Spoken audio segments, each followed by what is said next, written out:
Welcome to this video, in which we will discuss Malaysian freedom of speech. Freedom of speech is a fundamental human right, acknowledged worldwide, and is protected under Article 10 of the Malaysian Federal Constitution. This article provides citizens the right to express their opinions, ideas, and beliefs. However, this right is not without limitations.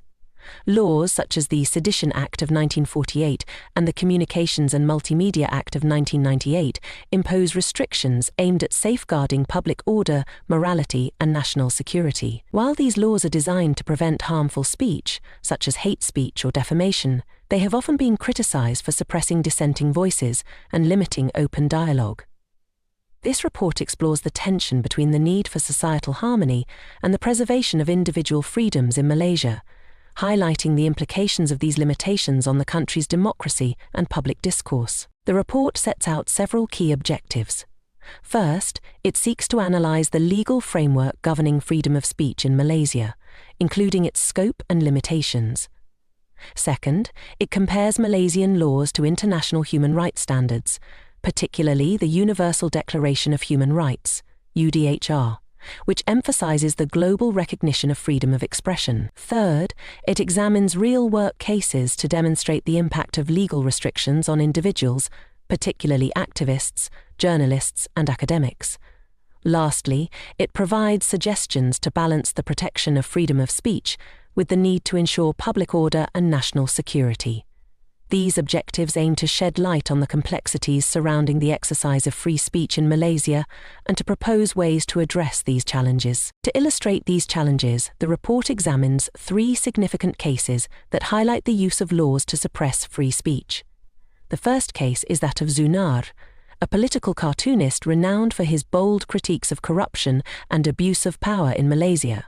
Zunar's satirical artwork often targeted high-profile scandals and figures, such as the 1MDB financial scandal and former Prime Minister Najib Razak. In 2015, Zunar faced 9 sedition charges, risking a prison sentence of up to 43 years for his work. His books were banned, his office raided, and his freedom to travel restricted. Although the charges were dropped after a government change in 2018, Zunar's case underscores how restrictive laws can silence dissent and highlights the urgent need for legal reforms to protect artistic expression. The second case involves Fahmi Reza, a graphic designer and political activist known for his provocative art, including a clown caricature of Najib Razak, which went viral. Fahmi faced charges under the Communications and Multimedia Act for publishing offensive material, leading to significant fines and legal battles.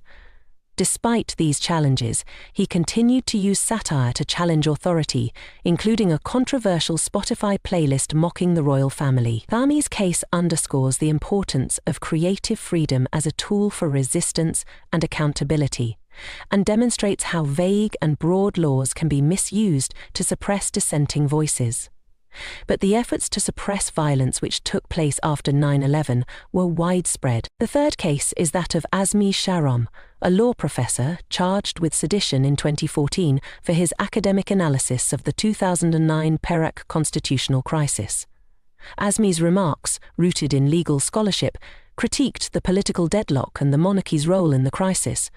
Despite being grounded in academic expertise, his statements were deemed seditious, sparking outrage among academics and human rights organizations. Although the charges were eventually dropped, Azmi's case created a chilling effect on academic freedom, discouraging open discourse on politically sensitive issues. These cases collectively reveal the significant challenges faced by individuals attempting to exercise their right to free speech in Malaysia.